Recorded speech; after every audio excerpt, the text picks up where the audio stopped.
This book is called Thank You, Sarah by Laurie Anderson, illustrated by Matt Faulkner, published in 2002 by Aladdin Paperbacks, narrated by Katie Call.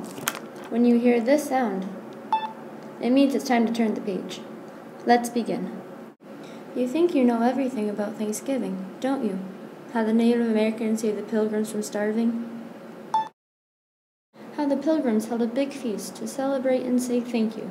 Turkey, pumpkin pie, cranberries, the works. Well, listen up. I have a newsflash. We almost lost Thanksgiving. Didn't know that, did you? It's true. Way, way back, when skirts were long and hats were tall, Thanksgiving was fading away. Sure, the folks up in New England celebrated it. They'd roast a turkey and invite their relatives when the harvest came in. But not in the South, not in the West, not even in the Middle Atlantic states. More and more people ignored the holiday. Thanksgiving was in trouble. It needed a superhero. No, not that kind. Thanksgiving needed a real superhero, someone who was bold and brave and stubborn and smart. Thanksgiving needed Sarah Hale. Now, I know what you're thinking. She doesn't look like a superhero. She looks like a dainty little lady. Never underestimate the dainty little ladies. Sarah Hale was every inch a superhero. Not only did she fight for Thanksgiving, she fought for playgrounds, for kids, schools, for girls, and historical monuments for everyone. She argued against baking, pie for breakfast, dull stories, corsets and bloomers and bustles, and various serious things, like slavery. As if that weren't enough, she raised 5 children, wrote poetry, children's books, novels, biographies, was the first female magazine editor in America, published great American authors like Henry Wadsworth Longfellow and Edgar Allan Poe, and composed Mary Had a Little Lamb. How did she do all of these things? She was bold, brave, stubborn, and smart, and Sarah Hale had a secret weapon. A pen. When Sarah saw something she didn't like, she picked up her pen and wrote about it. She wrote letters. She wrote articles. She wrote and wrote and wrote until she persuaded people to make the world a better place. Nothing stopped Sarah. Sarah Hale loved Thanksgiving. She wanted the whole country to celebrate it on the same day. When folks started to ignore Thanksgiving, well, that just curdled her gravy. She picked up her pen. Sarah wrote letters, thousands of letters, asking politicians to make Thanksgiving a national holiday. She wrote magazine articles asking her readers for help. The women of America listened. They put down their babies, their hoes, their skillets, and their washing. They picked up their pens and wrote.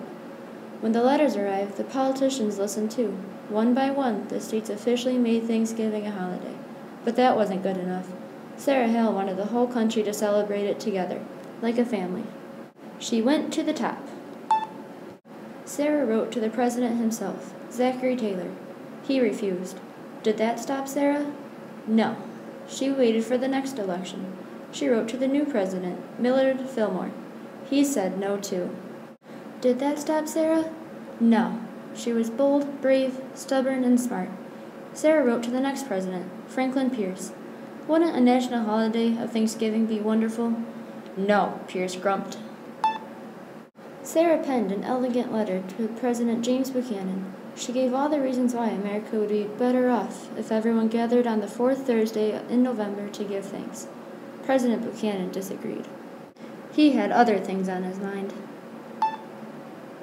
Sarah felt like the stuffing had been kicked out of her. Everything was going wrong.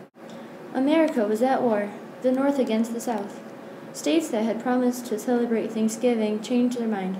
The country was falling apart. It was a bleak and scary time. Did that stop Sarah?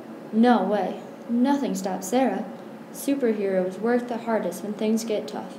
She picked up her mighty pen and wrote another letter, this time to President Abraham Lincoln. America needed Thanksgiving, now more than ever. A holiday wouldn't stop the war, but it could help bring the country together. She signed the letter, folded it, and slid it into an envelope. She wrote Mr. Lincoln's name and addressed it on the envelope and stuck on a stamp. She mailed the letter. She waited, and she waited. And then Lincoln said yes. Lincoln said yes. In 1863, President Lincoln made Thanksgiving a national holiday. a day for all Americans to give thanks, together. It took Sarah Hale 38 years, thousands of letters, and countless bottles of ink, but she did it. Nothing stopped Sarah. That bold, brave, stubborn, and smart lady saved Thanksgiving for all of us. Thank you, Sarah. That is the end of our book.